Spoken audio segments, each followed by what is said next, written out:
Hello passagères et passagers, et bienvenue à bord des 5 minutes de Passage Insolite, la mini-version du podcast qui décortique le mindset du changement au féminin. Je suis Bénédicte, psychoach et entrepreneur.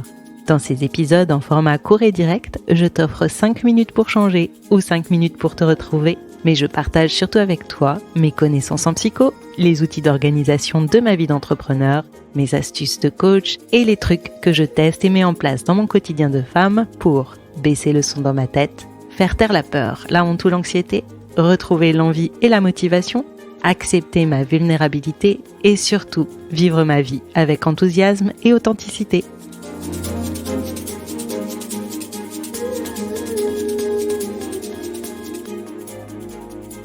Hello passagères et passagers, bienvenue dans ce nouvel épisode des 5 minutes de Passage Insolite. Aujourd'hui, j'ai envie de plonger dans le sujet phare de Passage Insolite, le changement. Un changement n'est jamais soudain, car même quand il nous tombe dessus, un temps d'adaptation est nécessaire. Du coup, parfois, nous évoluons, nous processons notre changement, nous vivons avec lui et l'intégrons. Aussi, souvent, quand les autres s'en aperçoivent et nous le font remarquer, de notre côté, nous sommes familiers avec lui. Et pour qu'il se révèle aux autres, c'est que nous l'avons déjà bien intégré. Tout cela pour dire que par moments, nous sommes tellement pris dans notre changement que nous n'en avons pas ou plus forcément conscience, et c'est le regard des autres qui vient le mettre en valeur.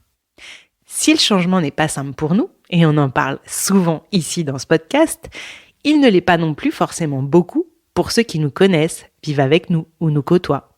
Il arrive donc fréquemment que ces autres autour de nous finissent par nous le faire remarquer, et nous disent même, avec cette petite phrase « tu as changé », que quelque chose les perturbe ou les a intrigués. Je ne sais pas toi, mais personnellement, quand on m'adresse cette petite phrase, je ne sais jamais vraiment comment la prendre. Je me suis souvent sentie perdue, mal à l'aise, peinée, même parfois vexée ou agacée. Que la remarque concerne mon allure physique, mon état d'esprit, ma façon d'être, j'ai toujours eu du mal à entendre cette remarque de façon neutre. Pour moi, elle sous-entendait presque systématiquement un reproche, plus ou moins dissimulé, ou un regret. Et c'est encore un symptôme de mon cerveau pourri, même quand la personne en face de moi se montrait bienveillante et enthousiaste face à ce changement qu'il constatait, j'avais toujours la fâcheuse manie de le retourner contre moi en me disant « si elle ou il me félicite ou m'encourage dans ce changement, une perte de poids par exemple ou une nouvelle compétence acquise, c'est forcément qu'avant il ou elle me trouvait trop ci ou pas assez ça. » Bref, changer pour soi n'est pas confortable, mais le lire ou l'entendre dans le discours de l'autre rajoute une dimension qui peut s'avérer perturbante. Revenons à la première façon de prendre les choses pour mieux la décortiquer. Ce fameux « tu as changé » qui sous-entend dans notre tête un reproche ou un regret. Je l'ai beaucoup entendu après mon divorce quand j'ai commencé à plus m'écouter et à répondre négativement à certaines sollicitations ou à ne plus systématiquement passer les besoins et les envies des autres avant les miennes. Ce « tu as changé » venait souligner que j'étais peut-être un peu moins fun, légère et rigolote, moins présente toujours ou moins dans la concession.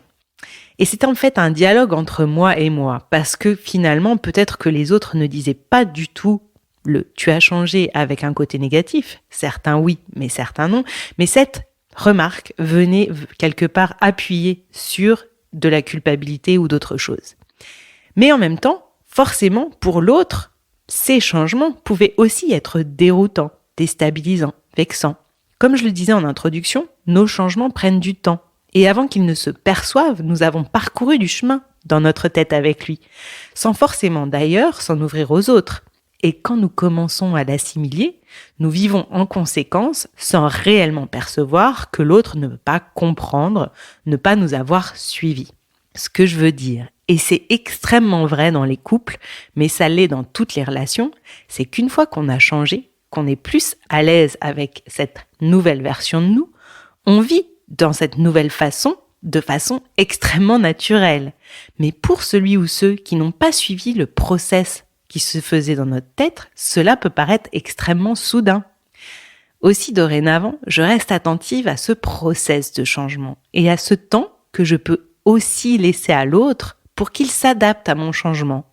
Au lieu de n'entendre que le reproche et de réagir en mode pitbull, j'essaie aussi d'entendre l'étonnement, ou le côté déstabilisé, voire même inquiet de l'autre. Du coup, au lieu de me fermer comme une huître ou de renvoyer l'autre dans ses 22 avec une formule du style « Ah oui, c'est comme ça, t'as qu'à t'y faire », je prends le temps de lui expliquer, de lui donner les tenants et les aboutissants, les pourquoi de ce changement. Et j'essaye aussi de le questionner sur ce qui peut l'inquiéter ou l'intriguer. Je reste ouvert à ses questions et ses remarques. Je les considère sans pour autant les prendre tout en compte ou en considération. Je prends moi aussi, à nouveau, le temps d'évaluer.